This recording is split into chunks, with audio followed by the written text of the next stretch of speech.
2024 में मोदी जी तीसरी बार भी प्रधानमंत्री बन पाएंगे? दोस्तों, लोकसभा चुनावों के साथ ही भविष्यवाणियों का भी दौर शुरू हो चुका है। देश में 2024 के लोकसभा चुनाव लगभग खत्म होने ही वाले हैं, बस एक आखिरी फेज बाकी है। देश के सभी राजनीतिक दलों ने इन लोकसभा चुनावों में अपनी पूरी शक्ति झोंक दी है।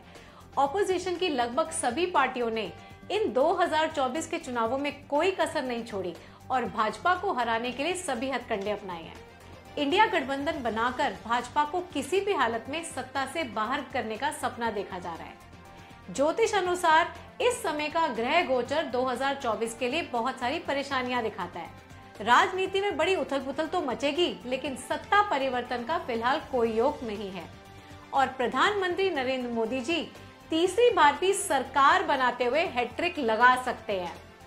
आज इस वीडियो में लोकसभा 2024 के चुनावों के रिजल्ट को डिस्कस करेंगे कि क्या भाजपा अपने 400 पार के नारे को पूरा कर पाएगी या नहीं। उससे पहले जल्दी से मेरे चैनल को सब्सक्राइब कर लीजिए और बेल नोटिफिकेशन के बटन को भी जरूर दबाएं।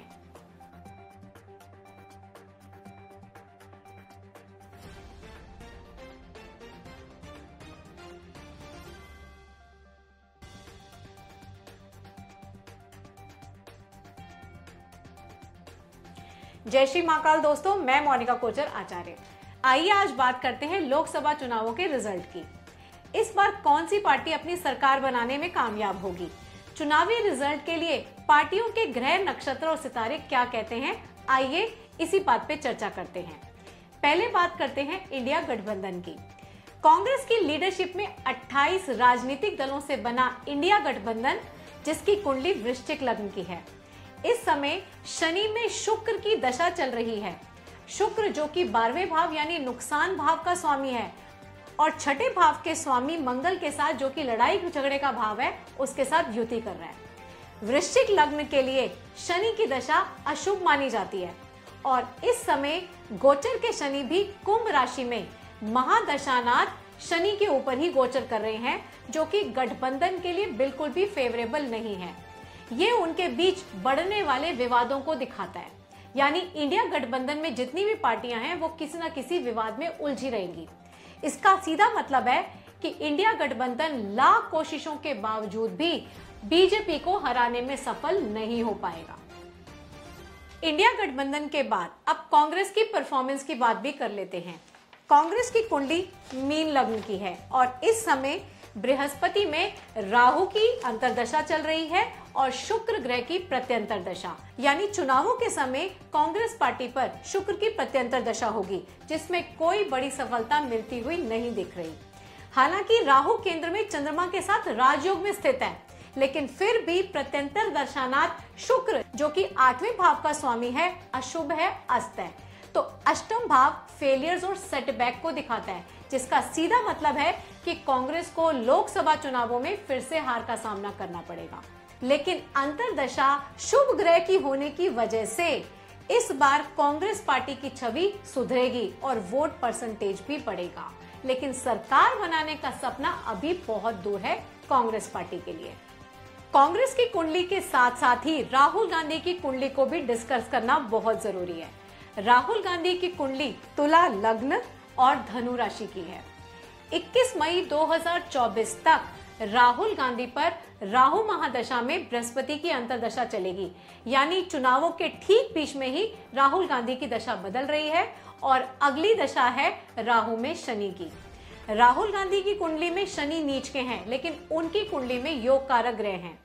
तो इस दशा के दौरान 2024 का साल राहुल गांधी की लाइफ का टर्निंग पॉइंट साबित होगा।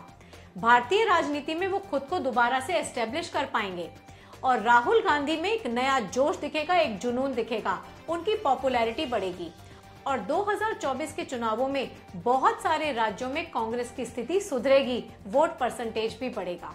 चुनावों के बाद उन्हें ऑपोजिशन की पार्टी के नेता के रूप में कोई रिस्पॉन्सिबल पोजीशन भी मिल सकती है।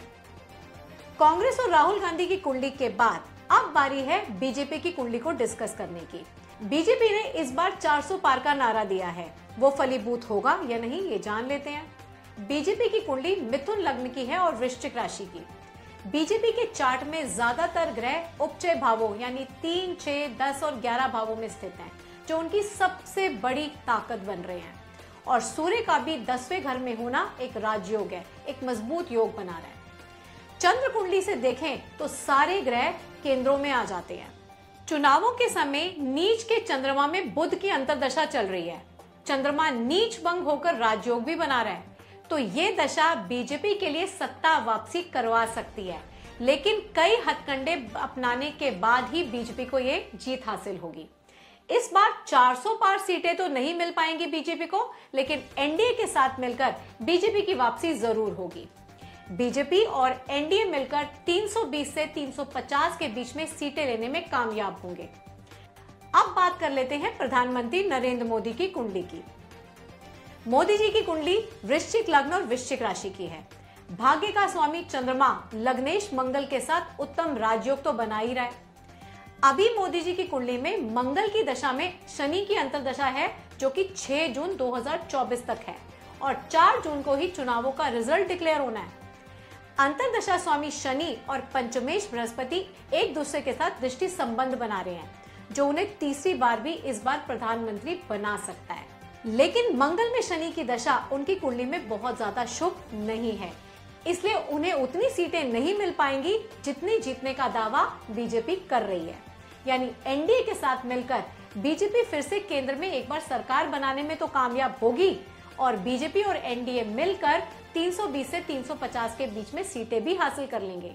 लेकिन 400 पार सीटें इस बार बीजेपी को मिलनी मुश्किल है, लेकिन फिर भी तीसरी बार भी पूर्ण बहुमत के साथ मोदी जी सरकार बनाने में कामयाब हो रहे हैं।